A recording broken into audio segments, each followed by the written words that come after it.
오늘 주님께서 주신 말씀은 이사야서 46장 1절로 13절까지의 말씀입니다. 다 같이 한 목소리로 봉독하시겠습니다. 벨은 엎드러졌고 누보는 구부러졌도다. 그들의 우상들은 짐승과 가축에게 실렸으니 너희가 떠매고 다니던 그것들이 피곤한 짐승의 무거운 짐이 되었도다. 그들은 구부러졌고 그들은 일제히 엎드러졌으므로 그 짐을 구하여 내지 못하고 자기들도 잡혀갔느니라. 야곱의 집이여, 이스라엘 집에 남은 모든 자여, 내게 들을지어다. 배에서 태어남으로부터 내게 안겼고 태에서 남으로부터 내게 업힌 너희여, 너희가 노년에 이르기까지 내가 그리하겠고 백발이 되기까지 내가 너희를 품을 것이라. 내가 지었은즉 내가 업을 것이요 내가 풀고 구하여 내리라. 너희가 나를 누구에게 비기며 누구와 짝하며 누구와 비교하여 서로 같다 하겠느냐. 사람들이 주머니에서 금을 쏟아내며 은을 저울에 달아 도금장에게 주고 그것으로 신을 만들게 하고 그것에게 엎드려 경배하며 그것을 들어 어깨에 메어다가 그의 처소에 두면 그것이 서 있고 거기에서 능히 움직이지 못하며 그에게 부르짖어도 능히 응답하지 못하며 고난에서 구하여 내지도 못하느니라. 너희 패역한 자들아, 이 일을 기억하고 장부가 되라. 이 일을 마음에 두라. 너희는 옛적 일을 기억하라. 나는 하나님이라. 나 외에 다른 이가 없느니라. 나는 하나님이라. 나 같은 이가 없느니라. 내가 시초부터 종말을 알리며 아직 이루지 아니한 일을 옛적부터 보이고 이르기를 나의 뜻이 설 것이니 내가 나의 모든 기뻐하는 것을 이루리라 하였노라. 내가 동쪽에서 사나운 날짐승을 부르며 먼 나라에서 나의 뜻을 이룰 사람을 부를 것이라. 내가 말하였은즉 반드시 이룰 것이요 계획하였은즉 반드시 시행하리라. 마음이 완악하여 공의에서 멀리 떠난 너희여, 내게 들으라. 내가 나의 공의를 값같게 할 것인즉 그것이 멀지 아니하나니 나의 구원이 지체하지 아니할 것이라. 내가 나의 영광인 이스라엘을 위하여 구원을 시온에 베풀리라. 아멘. 다 같이 기도드리시겠습니다. 하나님 아버지, 감사합니다. 주의 음성을 듣고자 저희가 새벽 제단 앞에 모였습니다. 우리 마음의 기도와 우리 마음의 묵상이 주님께 연락되기로 합니다. 감사드리며 예수 그리스도의 이름으로 기도드렸습니다. 아멘. 오늘 이사야서 46장의 말씀은 이렇게 시작합니다. 벨은 엎드려졌고 누보는 구부러졌도다. 그들의 우상들은 짐승과 가축에게 실렸으니 너희가 떠매고 다니던 그것들이 피곤한 짐승의 무거운 짐이 되었도다. 벨이라고 하는 것은 우상의 이름이죠. 이 벨이 바벨론에 섬기던 신인데 우리가 알고 있는 유대 안에 있었던 바알 숭배, 그 바알이 바로 이 벨입니다. 그래서 이 광범위한 풍요의 신, 번영의 신, 황소가 그 우상을 상징하죠. 이 전통이 내려와서 황소관들 풍요를 상징하는데 오늘날도 맨하탄에 또 한국의 여의도에 이런 증권가에 가면 큰 황소상을 만들어놨죠. 그 풍요하고 부유해지기를 원하는 그 마음이 여기에 담겨 있습니다. 벨은 엎드려졌고 느보는 벨의 아들이죠. 그래서 특별히 이 바벨론의 왕족들을 수호하는 그런 수호신입니다.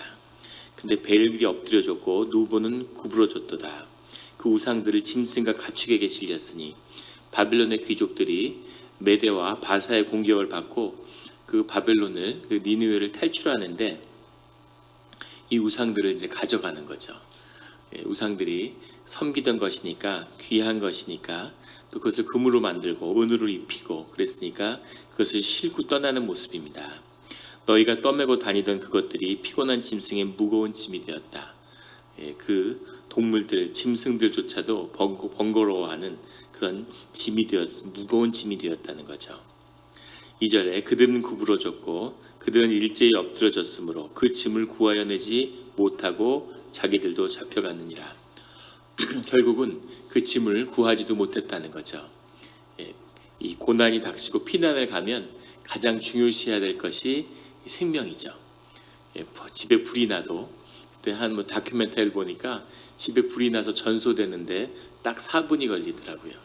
집에 잡을 수 없는 화재가 발생했다 이러면 바로 뛰어나와야 된다고 그렇게 가르쳐 주더라고요. 그런데 사람들이 물건이 아깝다는 거죠. 뭐 갖고 나와야지, 돈을 갖고 나와야지, 뭐 반지를 갖고 나와야지. 그런 걸 욕심내다가 이제 그 가스에 중독돼서 쓰러져서 죽는다는 겁니다.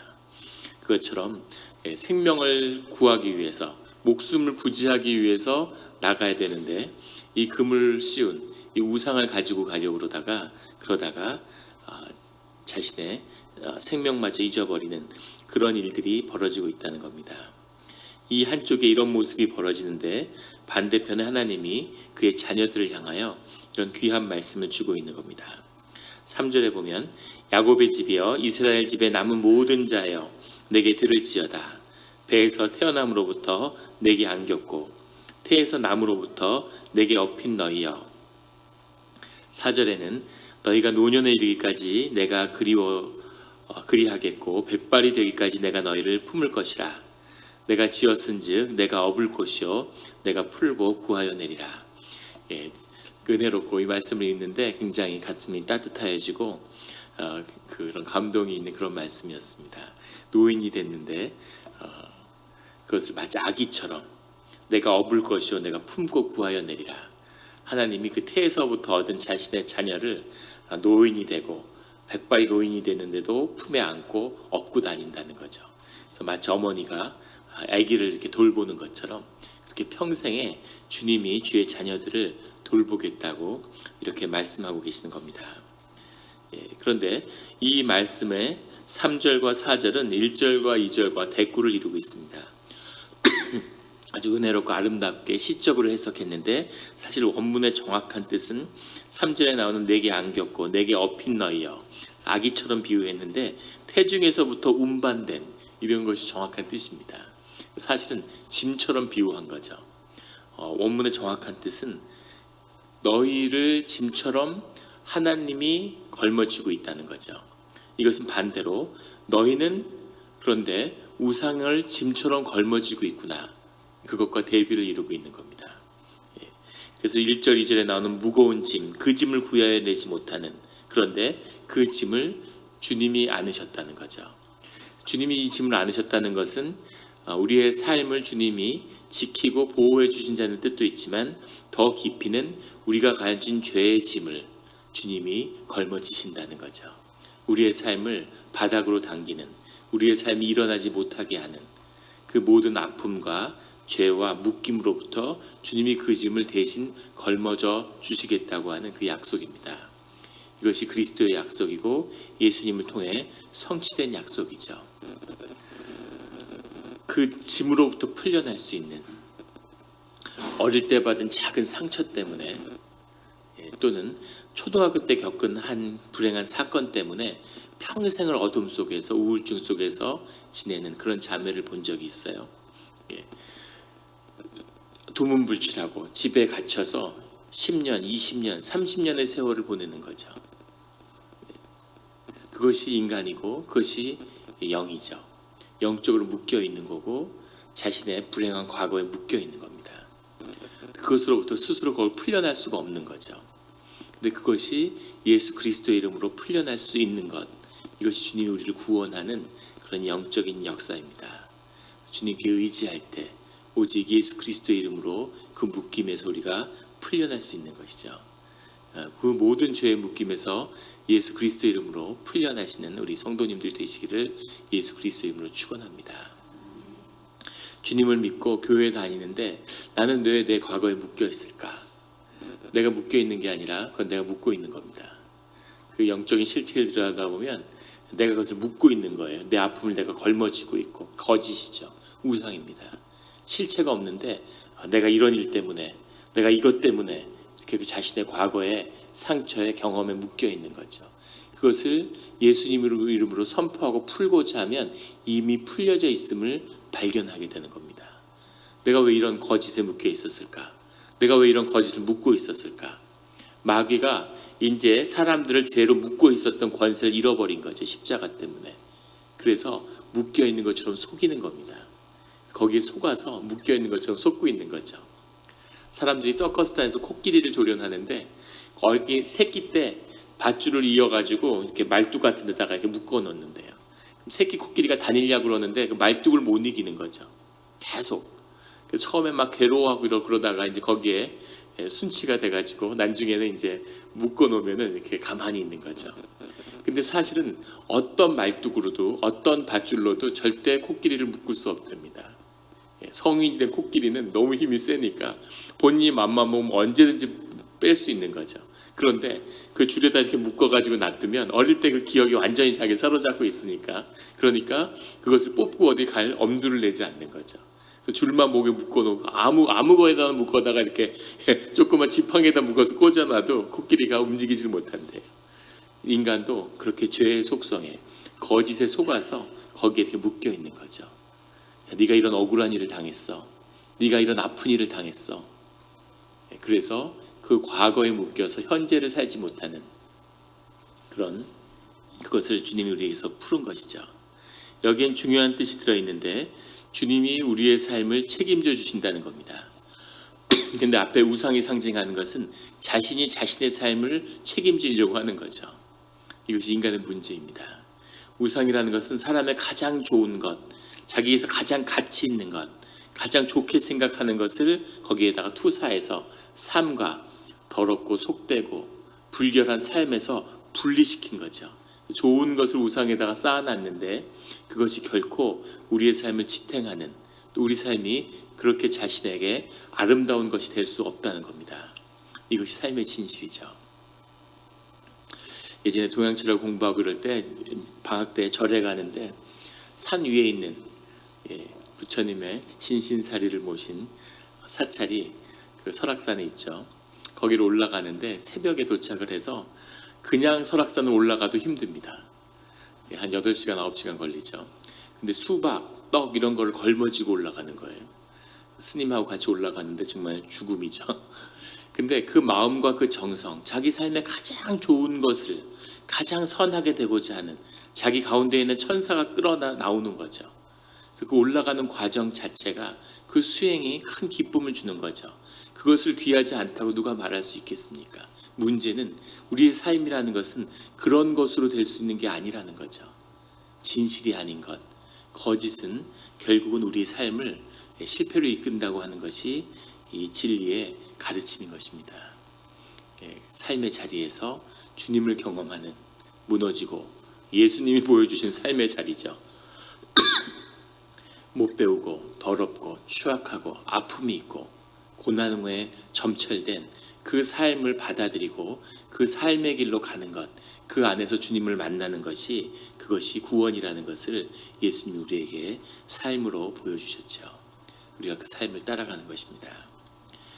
주님은 우리의 삶을 걸머지겠다고 하는데 우리는 우리의 삶의 짐을 내가 걸머지겠다고, 그걸 걸머지고 고난과 어려움 가운데 결국은 걸머지지도 못하면서 고통스러워하는 거죠.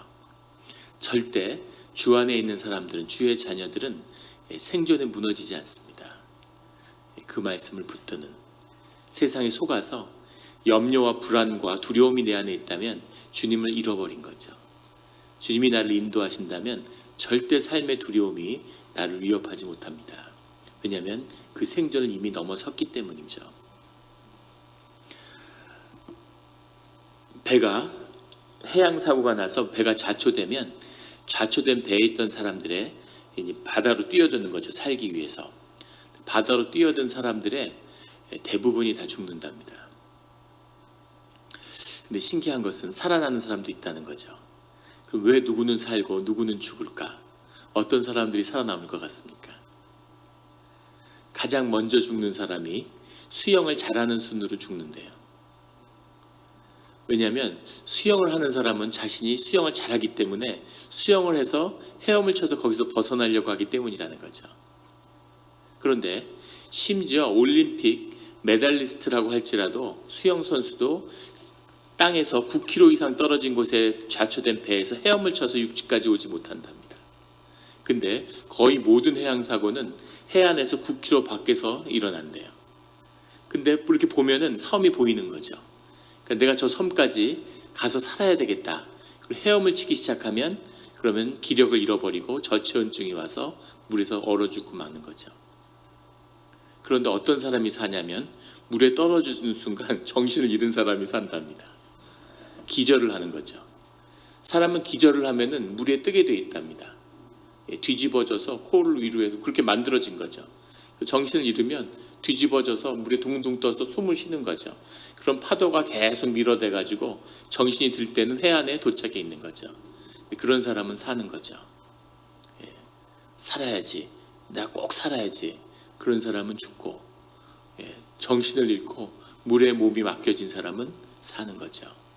이것이 주 안에서 섭리인 줄 믿습니다. 내가 어떻게든 살아야지 살아남을 수 있겠죠. 내가 꼭 살고 말 거야. 내가 이 이민의 이 어려운 삶의 조건에서 살아남아야 돼. 살아남아야 돼. 그런데 그렇게 하지 않아도 다 살아남는 거죠. 일을 열심히 해도 살아남지만 일을 안 해도 심지어 직업이 없어도 다 살아남습니다. 나중에 열심히 산 사람들은 나이가 들면 허무한 거죠. 내가 평생 열심히 일해서 정말 생존하기 위해서 살아왔는데 근데 그렇게 살지 않고 누구나 다 살아남은 거예요. 그래서 굉장한 두려움 속에 살고 살아남은 다음엔 허무함 때문에 힘들고 이것이 세상에 속아서 살아온 사람들의 모습인 거죠. 세상의 고난에 맞서서 정신을 잃는 그런 축복이 함께하기를 예수 그리스도의 이름으로 축원합니다. 8절에 너희 패역한 자들아 이 일을 기억하고 장부가 되라. 이 일을 마음에 두라.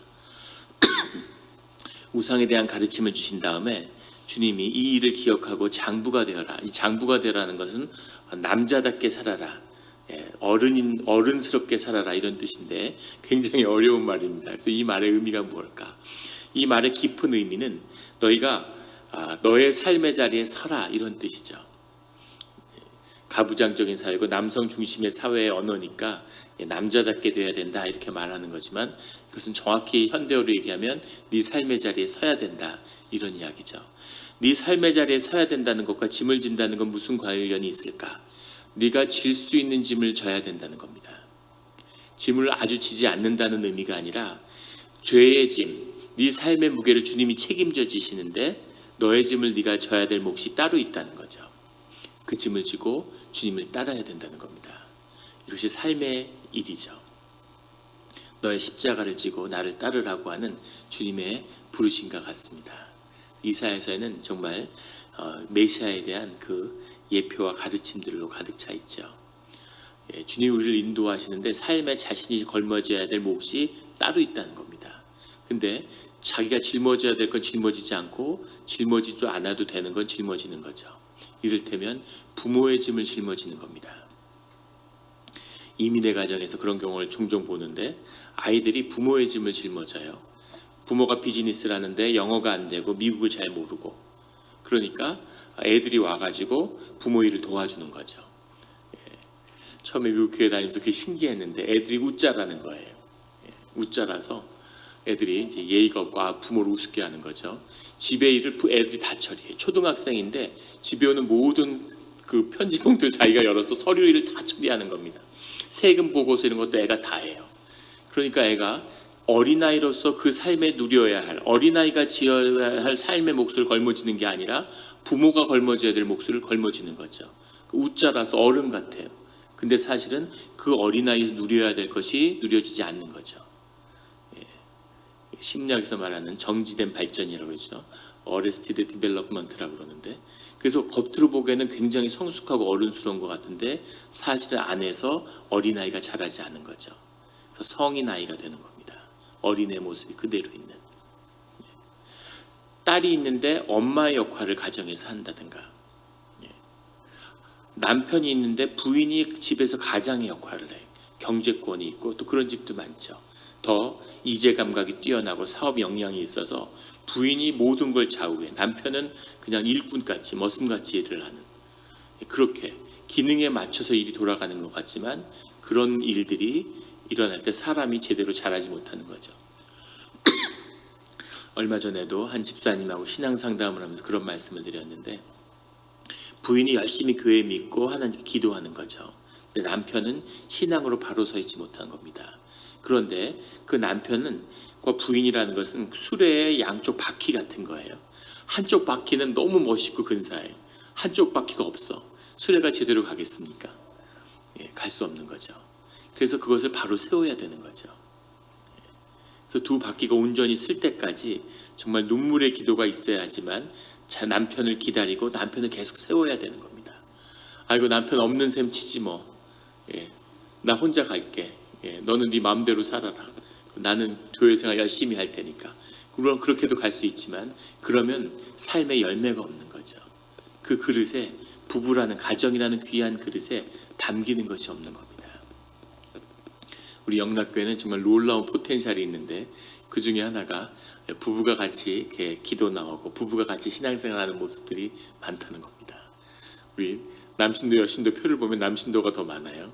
이런 교회는 지구상에 드물 겁니다.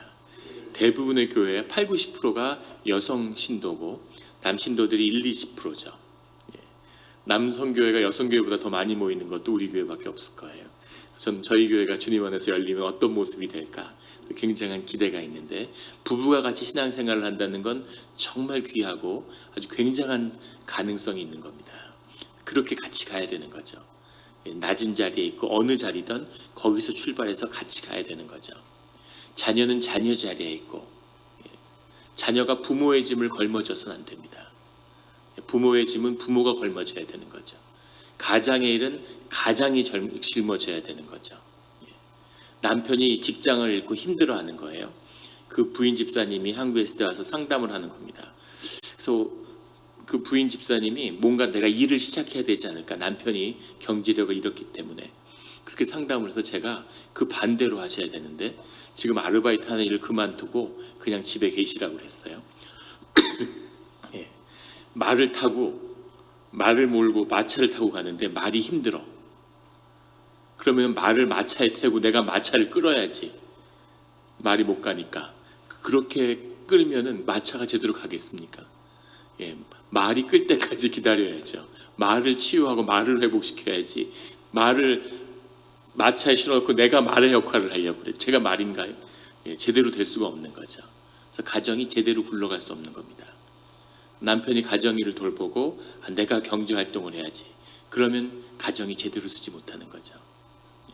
물론 누구나 경제활동을 할 수 있지만 다 자신의 영적인 역할과 거기서 수행해야 할 역할들이 있는 거죠. 밤에 아이들에게 책을 누구나 읽어줄 수 있지만 엄마가 아니라 아빠가 읽어줘야 되는 거죠. 숙제 검사를 엄마가 하면 안 되고 아버지가 해야 되는 겁니다. 그래야 아이들에게 영적인 열매가 열리고 그 수학이 이루어지는 거죠. 이것이 영적인 섭리입니다. 주님이 만들어 놓으신. 그래서 장부가 되라. 남자답게 살아라. 삶의 자리에 서라. 너의 십자가를 져라. 다 같은 말이죠. 너의 삶의 자리에 서야 된다는 거죠. 부모가 자식을 자기의 사업에 속아서 우상에 넘어가서 사업을 잘 되게 하려고 자식을 키워요. 기업하는 사람 분들 보면은 그런 분들이 있어요. 저희 누나도 사업하는 사람하고 결혼을 했는데 아버지 사업을 이제 그 매형이 물려받고 그 사업을 자식한테 물려주려는 거죠. 그러니까 그 사업이 얼마나 귀하겠어요. 가업인데 사업이 너무 소중하니까 자식을 그 사업을 하는 사람으로 키우는 거예요. 근데 그 사업을 하려고 태어난 게 아니죠. 삶이라고 하는 삶이 자라나야 되고 사람을 우뚝 서야 하는 몫이 있는 거죠. 근데 부모의 자리에 세우는 겁니다.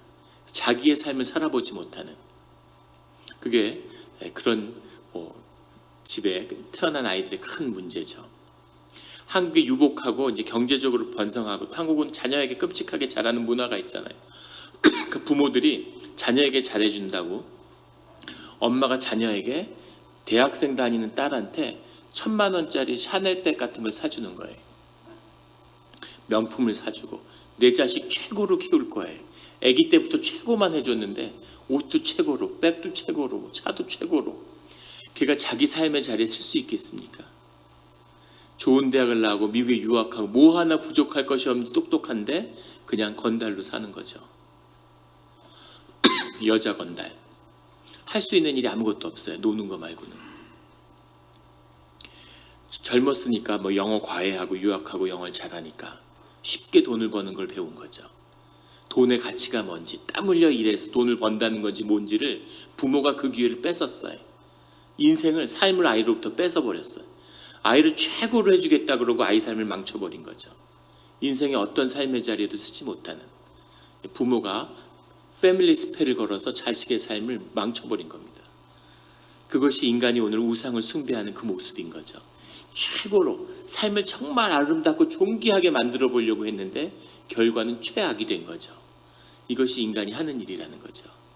진실을 외면하기 때문에, 삶의 그 고난과 아픔을 마주하지 않기 때문에, 그렇기 때문에 그리스도인 예수님을 만나지도, 십자가를 만나지도, 자신의 삶을 만나지도, 자기 자신을 만나지도 못하고 삶이 떠내려가는 거죠.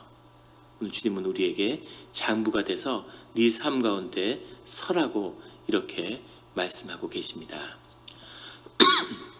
그 삶의 자리에 꼭 반드시 쓰는 우리 성도님들이 되시기를 예수 그리스도의 이름으로 축원합니다. 오늘 10절에 보면 내가 나의 모든 기뻐하는 것을 이루리라. 11절에 나의 뜻을 이룰 사람은 부를 것이라. 내가 말하였은즉 반드시 이룰 것이요 계획하였은즉 반드시 시행하리라.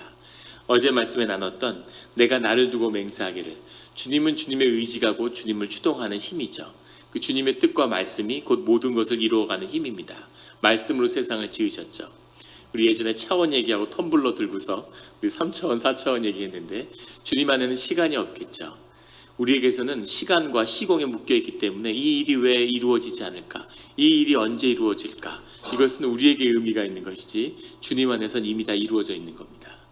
이것이 우리에게 언제 나타나고 언제 보게 될지에 우리가 우리의 공간과 시간 가운데 묶여있는 것 뿐이죠.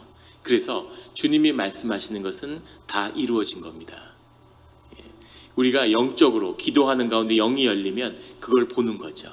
우리의 육을 넘어져서 이사야처럼 그게 영의 세계에 주님이 붙들리면 주님이 이미 영 가운데 하늘나라에서 이룬 일들을 우리가 보고서 기뻐하는 거죠. 아직 노예로 끌려가지도 않았는데 노예로 끌려가서 회복되는 역사를 얘기하시는 거예요. 그래서 이 일이 시간 문제지 어떻게 어떤 공간에서 어떻게 이루어질지 모르겠지만 아수르에 의해서 망하게 될지, 우리가 이렇게 가면 망하는구나, 아수르가 망할지 바벨론에게 망할지 바사에게 망할지 메대에게 망할지, 그것은 유대 민족이 하기에 달린 거죠. 중간에 히스기야 같은 왕이 나왔기 때문에 아수르한테 망할 뻔하다가 그것을 바벨론으로 넘어간 거죠. 그때 진짜 잘했으면 회복되었을지도 모르죠. 하지만 주님이 주의 자녀를 징계를 통해서 그의 삶을 고난 가운데 완성시키겠다고 하는 것이 주님의 뜻이고 우리가 살아있는 진실이라는 것을 보는 거죠. 그것은 언젠가는 이루어져야 될 일이고 우리가 회복될 거라는 겁니다. 오늘 너희 패역한 자들아, 8절에 보면 12절에 너희 마음이 완약하여 공에서 멀리 떠난 너희여, 은혜와 구원의 말씀을 주시는데 너희가 머리가 백발이 돼도 내가 너를 업고 다니겠다 이렇게 말씀하시면서도 너희가 패역하고 너희가 공의에서 떠났구나 이렇게 말씀하시는 거죠. 그것이 우리의 모습이지만 또 주님이 우리를 은혜와 사랑으로 끝까지 보호하고 이끄실 거라는 것도 주님의 약속입니다. 이 약속을 붙들고 그 어떤 고난 가운데서도 주님을 기억하고 바라보는, 자신의 삶의 자리에 서서 그 삶이 초라하고 고난이 있고 외롭고 힘든 자리일지라도 자기 삶의 자리에 서서, 그래서 나무처럼 뿌리를 내리고 하늘 향해 뻗어 올라가는 그런 우리 성도님들이 되시기를 예수 그리스도의 이름으로 축원합니다. 같이 기도드리시겠습니다. 하나님 아버지 감사합니다. 오늘 귀한 말씀을 주시니 감사합니다. 우리가 매일 두렵고 삶의 자리에 서지 못하고 또 내 삶을 내가 책임져야 되는 것처럼 하나님이 우리를 인도하시는 길과는 정반대의 삶을 살았음을 주님이 보여주시니 감사합니다. 지지 말라고 하는 짐은 지려고 하고 지라고 하는 짐은 안 지는, 주님, 우리의 삶은 주께 속하였으니 우리가 생존을 두려워하는, 우리의 삶을 도모하는 그런 어리석은 짐을 모두 던져버립니다. 죄의 짐을 모두 던져버립니다. 주님, 주님께 온전히 의지하겠습니다. 우리의 삶의 자리, 내가 져야 할 십자가를 주님 보여주시옵소서. 그 삶의 자리에서 그 삶을 통해서 우리가 사는 이 인생이 떠내려가는 것이 아니라 우리의 삶을 이루어가는 깨끗하고 온전한 것을 이루어가는 그 길임을, 그 길을 끝까지 가게 하여 주시고 그 길의 끝에서 주님을 따뜻한 얼굴로 만날 수 있는, 그 앞에 설 수 있는, 주님과 얼굴을 마주할 수 있는 그런 우리의 신앙의 길이 되게 하여 주시옵소서. 감사드리며 예수 그리스도의 이름으로 기도드렸습니다. 아멘.